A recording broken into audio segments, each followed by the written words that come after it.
8 Deadly Sins of Procrastination.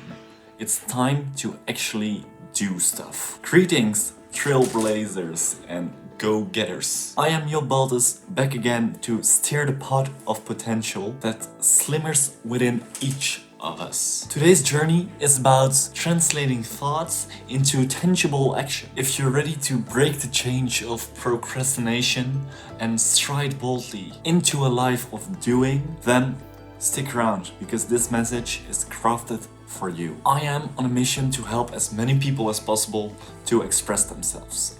That is why I make all my videos, that is why I am engaged in social media in the first place, and why I write all my articles.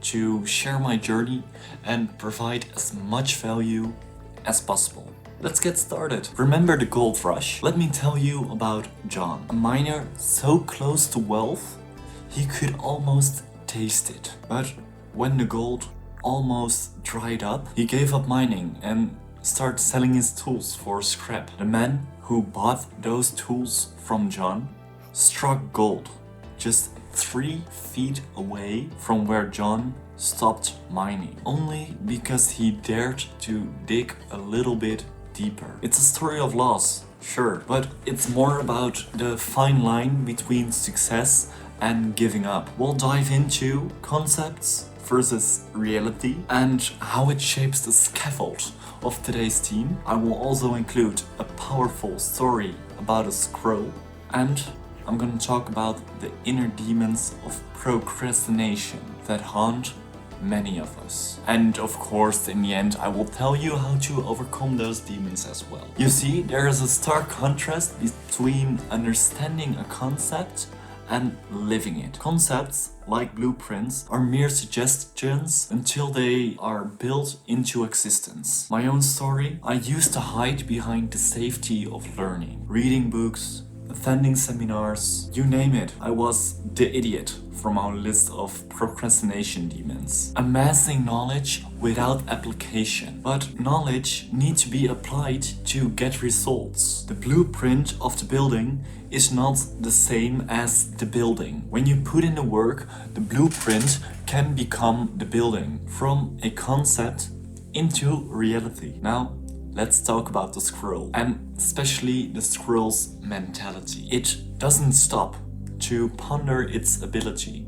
It just climbs, like you, like me. The squirrel is built for a purpose. When we hesitate, when we doubt, that is our moment to climb, to take action, because action drives out thought. Again, action drives out thought. Imagine a squirrel climbing up a tree. Do you really think the squirrel is thinking, "Oh my, this is a really tall tree. Are my hands strong enough to climb it?" Now, once the squirrel reaches the top of the tree, there is a thin wire it needs to cross. Do you think the squirrel thinks, "Oh my, this is a really thin wire. Am I gonna die, or worse, I need to cross this wire, but who will feed my squirrel babies when something happens?" Okay, let me do it slowly. Left foot, right foot. Left foot, right foot. Maybe I should go back. I haven't made it that far yet. Sounds ridiculous, right? So what does the squirrel actually do? They just go, climb the tree, and cross the wire without hesitation. And they do it really fast. If you want to do something and you hesitate or doubt, just take action. High performance individuals, like athletes, leaders, and politicians, think like a squirrel. They are well trained, disciplined, experienced, smart, and sometimes gifted, but the way their brain works during performance is more like a squirrel's brain than an Einstein's brain. They do. What if I do it wrong? Take action. What if I cannot do it? Take action. What if people will hate me? Take action. I don't know how to. Take action. You may be wrong, but you're never in doubt. Actions drive out thought. I've paid thousands for courses and coaching, thinking wisdom was in the lessons they taught, but it was the hustle of a job that schooled me. In reality, not the concepts. In the sales calls, in the trenches of the everyday grind, that is where theory meets practice. That is where the real learnings happened. In action. I've seen the spectrum of procrastination, from the lazy bastard to the perfectionist, each voice an echo of delay. I also mentioned the idiot before. What are all those names about? We all have all kinds of inner demons that encourages us not to work and to stop following through. Let's call out the 8 procrastination demons that you can find in your own life as well. 1. The perfectionist makes excuses to not do the work and waits for the perfect situation that never comes, because it's never the perfect situation. I don't know if this is right. Oh, now is not a real good time, because whatever they say. Never put off until tomorrow what you can do today. These words attribute to Thomas Jefferson and are really great for every perfectionist to hear. Number 2. The lazy bastard finds tasks hard and doubts its own ability to do them. He or she doesn't even bother trying and gives up before even trying. That is hard. I don't know if I can do it. That girl is way out of my league. I better not talk to her. Well, if you don't try, you don't know. Take action. Again, 3. The measurer or the comparer, just how you want to call it. Thinks others can do it better, leading to a feeling of inadequacy and discouragement. I want to do it, but he can do it better. I suck. Why bother trying? Insecurity arises because others do it better, instead of believing in your own journey. But if you never do, you never become better. The master has failed more times than the beginner has even tried. 4. The futurist always worries about the future and finds excuses to not do things now. Do I want to talk to that girl? What if she has a boyfriend and I get rejected? Do I want to get rejected in the future that not even played out yet because he did not ask? What if I get rejected a lot of times? My friends will see me as a loser and I will be miserable. Why bother trying? I don't want to be miserable in the future. Also sounds a bit stupid, right? Number 5.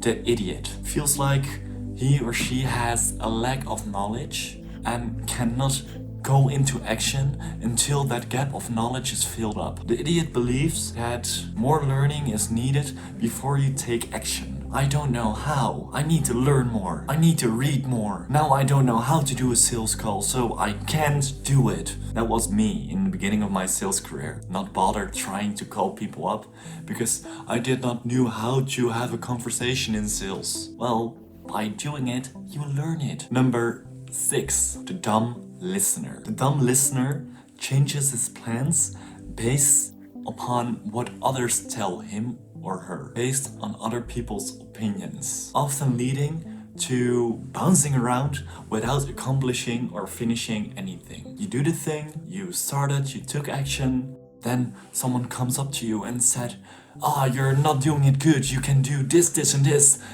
or this exercise, that's way better. You switch your plan, because that should be better. You started doing all over again. Then again, somebody comes up to you and said, no, you shouldn't do that. You should do this, this and this, that's way better. And again, you quit, you start something over again, and you do it again, over and over and over. This is a lot like the shiny object syndrome. Always chasing after the next new shiny thing that catches your eyes. In a world buzzing with the latest trends, ideas, and gadgets, it is the temptation to drop whatever you're doing to pursue something new and exciting, even if what you're currently working on is important. The hopper, similar to the dumb listener, consistently switching and never sees if something works or not. A cycle of constant distraction, making it hard to finish project and long-term goals, because you're always moving on to the next big thing before the other thing is accomplished or completed. The difference between the hopper and the dumb listener is that the dumb listener does it because they take advice from people, and specifically from like almost everybody.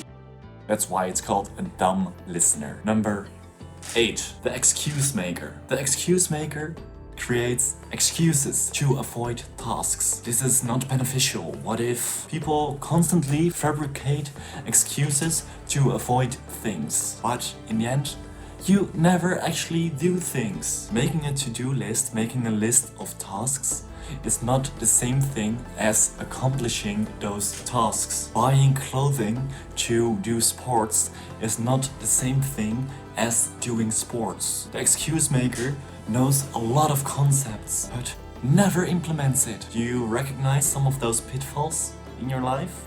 I know I do. But how to overcome them? Through a stimulus response. Behavior manifests as a result of interplay between stimulus and responses. Specifically, a subject is presented with a stimulus and then responds to that stimulus with behavior. In other words, behavior cannot exist without a stimulus of some sort, at least from this perspective. So when you recognize a specific voice in your head, kick these demons to the curb with simple actions. Feel the fear, do a push-up. Doubt your ability, make a call. Indecision is creeping in, grab a pencil and write something down. Actions drive out thought. Let's not be like John, walking away from goal just 3 feet unseen. Let's be the squirrel, instinctual, certain and swift. The job you undertake,